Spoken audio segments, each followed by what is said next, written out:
Hello mga ka-DIY, welcome to my channel, Rogin DIY TV Mix. For today's video mga ka-DIY, unboxing muna tayo ng mini amplifier o Bluetooth amplifier. Ito lang siya kaliit mga ka-DIY, at durug-durug na yung pisa niya, tayo pa mag-assemble, ayan. Parang challenge na rin to mga ka-DIY, para mahasa yung kaisipan natin. Parang ganun na rin, ayan. Maliit lang siya na amplifier, Bluetooth siya.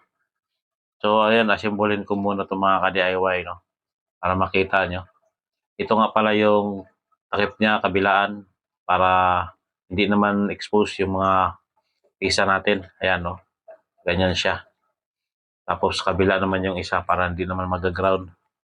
Ayan, at dito naman yung isang takip niya. Ayan, So ayan mga ka-DIY, kabit na natin yung bolt niya na maliliit.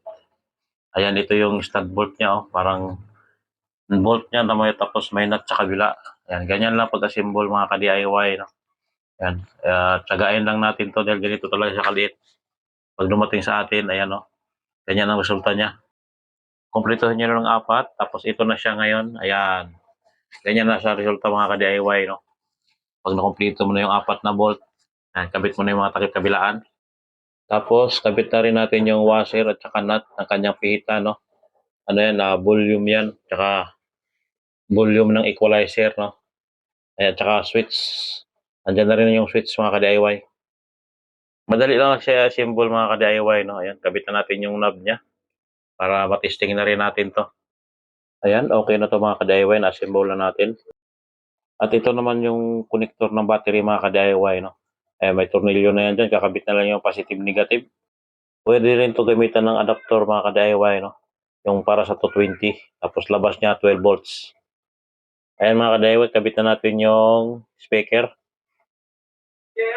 Yung linya ng speaker natin, ayan, Tapos ito yung battery na gamitin natin mga ka-DIY, battery ng e-bike para matesting lang. Tapos isang speaker lang muna mga ka-DIY, subukan lang natin kung tutugtog siya. Ayan, nakabit na natin, Siguraduhin lang na positive negative mga ka-DIY, para hindi siya mabaliktad. Dahil baka masira naman yung amplifier natin. Okay, kabit natin sa battery, Unahin natin to, positive. It's on.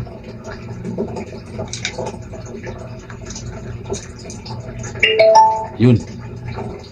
Connected na siya. Ayan, Hindi siya nagsasalita. Try natin ang patugtog. Ano siya? Mugtog na.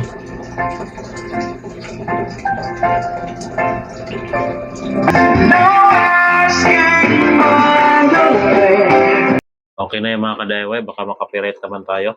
Maraming salamat sa panonood. Please like and subscribe and click the notification bell para updated kayo sa susunod pang mga video. Salamat!